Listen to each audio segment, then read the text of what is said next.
था, वो सेमिनार में थे और उनके लोग जब फोटो ले रहे थे तो मैंने सर से यही कहा था कि एक दिन आपको ऐसा बनना है। तो वो तो हमारे गुरु हैं, पर उनके नक्शे कदम पे बताते हुए आज सर वहीं पहुंचे। और फिर इसके बाद में आता है कि अपनी टीम को उस लेवल तक ले जाएं जहां तक कि हम पहुंचे हैं। तो सर ने वो काम भी कर दिया।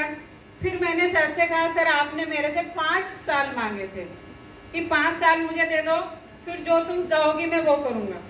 तो 5 साल में दोस्तों मैंने सर को कभी भी नहीं बोला कि किसी शादी में जाओ या किसी बच्चे का जन्म हुआ उनके प्रोग्राम उसमें जाओ कि कहीं घूमने जाओ, कोई काम नहीं बताया। इनको छोड़ दिया था। मैंने कहा 5 साल बाद आप तो जैसे मैं कहूँगी वैसा करोगे। तो सर ने उसी मेहनत से 5 साल में हर वो चीज़ पाली। और जब सर ने शुरू में मेहनत करी थी तो इस तरह से मेहनत करी थी। आज जो हम इस बिजनेस में लगे हैं, अपने परिवार को जो लेके चल रहे हैं, उनको जो सपने दिखाए हैं वो तो ठीक है, लेकिन हम यहाँ से ये भी सीख के जाएं कि इस मुकाम तक आने के लिए हमको क्या करना है, क्या चीज़ें छोड़नी है, कितनी मेहनत करनी है। क्योंकि जब शुरू में सर ने इस बिजनेस के लिए भागदौड़ करी थी तो रात को 2-3 घंटे सोते थे सिर्फ वो, और खाना भी मैं बना कर रख देती थी। आते थे, खाते थे, सो जाते थे, फिर सुबह जल्दी उठते थे, फिर निकल जाते थे। सर्दियों का टाइम होता था, गर्म कपड़े नहीं होते थे क्योंकि 2075 रुपए मिलते थे। सर ने मेरे महके की तो बता दी कि गाड़ी बंगले सब कुछ थे, लेकिन जब इनके साथ में एमपी आई थी तो क्या था, एक छोटा सा रूम था, उसके ऊपर भी टीन सेट डला हुआ था। एक मेरा छोटा सा बच्चा था, तो उस बच्चे को पढ़ाना भी था, घर का भी खर्च था। 2075 में कुछ भी नहीं होता था। मैं हमेशा सर से झगड़ा करती थी, क्या लाइफ ऐसी निकलेगी। इन्होंने कहा नहीं सरोज, एक दिन ऐसा आएगा मैं तुझे प्लेन में घुमाऊंगा, लेकिन उस समय विश्वास नहीं होता था। धीरे धीरे करते करते ये बिजनेस आया सर की लाइफ में। सर ने फिर इसमें मेहनत करी। तो ये फील्ड में जाते थे तो गर्म कपड़े नहीं होते थे दोस्तों। उस समय सर अपनी शर्ट के अंदर पेपर लगा के वापस बाइक पे आते थे। उस समय इतनी मेहनत। कभी फील्ड में थोड़े भी नेगेटिव होते थे ना तो मैं बोलती थी, मैं कि नेगेटिव मत हो। सतीश सर आए थे, सतीश पंडित जी, उनके उन्होंने बताया था ना, जब एक बार आए थे रतलाम में एलडीपी के लिए तो उन्होंने बताया था जीत आपकी बुक पढ़ो, उससे बहुत अच्छा आपको नॉलेज मिलेगा। तो सर के पास तो टाइम नहीं होता था उस बुक को पढ़ने के लिए, लेकिन उस बुक को मैं पढ़ती थी और फिर मैं इनको मार्क्स लगा के देती थी कि सर ये स्टोरी बहुत अच्छी है, आप यहाँ से आपको हिम्मत मिलेगी। उस समय पीयूष ही नहीं होते थे, तो हमको कपड़े लेने के लिए कहाँ जाना पड़ता था, भीलवाड़ा। आज उस समय तो कपड़े ही थे, कपड़ों में सर ने रोल्टी ले ली। आज तो कितने प्रोडक्ट हैं जो लोग बहाना बनाते हैं।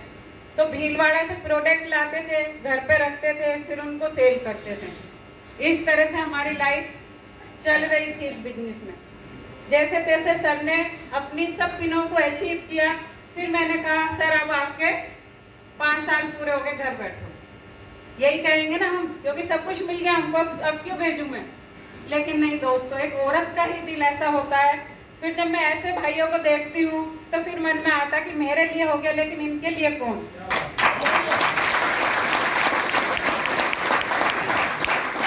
मैंने फिर सर से कहा कि सर नहीं, हमारे लिए हो गया तो कौन सी बड़ी बात है, आप जाइए फील्ड में जाइए इनके लिए।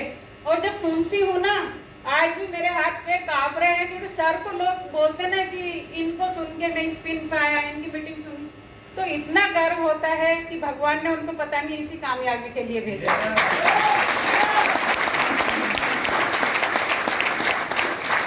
अभी बीच में फिर एक ऐसा टाइम आया था कि मैंने सर से कहा कि आप कहीं घुमाने नहीं ले जाते, आपके पास गाड़ी है, बंगले हैं, सब कुछ है, मैं कभी आपके साथ 8 दिन, हमारे बीच में ऐसे झगड़े हुए कि आप ये बताओ मुझे 8 दिन कब घुमाने लेके गए। ये बोले जाते तो हो आरसीएम में। मैंने कहा आरसीएम के बाद की बात करो। बोले जाते तो हो कथा में, क्योंकि गुरु की कथा में जाते थे हम। मैंने कहा इससे हट के बताओ।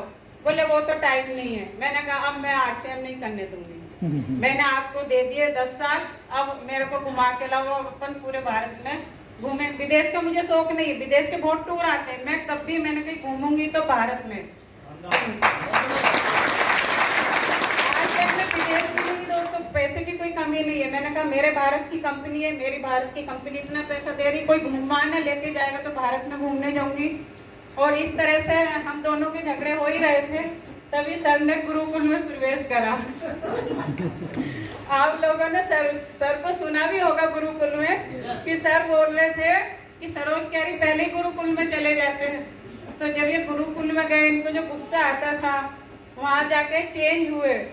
क्यों? आप लोगों को जो इतना हंसा रहे हैं ना, घर पे ये बिल्कुल ऐसे नहीं है। एक बार मेरे को गोवा में सुरेंद्र साहब मिले, उन्होंने कहा कि सरोज मैडम एक बात पूछूं। मैंने क्या? जैसे सर यहाँ पे हंसाते वैसे घर हंसाते। मैंने घर बिल्कुल उल्टा है। तो अब गुरुकुल में आए, तो गुरुकुल में क्या कि सुबह ही उठना होता है, फिर अपने वो सब टीसी सर को सुनना होता। तो उसमें क्या होता है, मेरी आदत है सुबह उठ के भजन लगाने की, तो मेरे को भजन नहीं चल पाते। मैंने कहा इधर सर की मीटिंग होती, इधर भजन कैसे चालू करूं? अलग से भजन चालू होते हैं। तो अभी देखो, मैंने सर को वापस से कहा कि अब अपनी टीम के लिए करा, पूरे भारत के लिए आपको इस मिशन में लगना है। 15 अगस्त के बाद मैंने सर को सिर्फ एक ही लक्ष्य दिया है कि सर अब मैं आपसे फिर से कुछ नहीं कहूंगी। इसीलिए एनिवर्सरी से सीधे सर मेरे साथ में 8 दिन से घूमने के टूर पे ही हैं, क्योंकि फिर टाइम नहीं है। फिर उन्होंने कह दिया कि अब मैं पूरे भारत के लिए काम करना चाहता हूँ। तो मैंने कहा सर आप घर पे रहते हो, डिस्टर्बेंस होता। तो अभी सर ने बहुत बड़ा ऑफिस अपना परचेस किया है, उसमें टीम है, सर की जो जूम मीटिंगें होंगी। तो सर का यही लक्ष्य है कि अब मैं पूरे भारत के लिए, अपने बच्चों के लिए काम करना चाहता हूँ।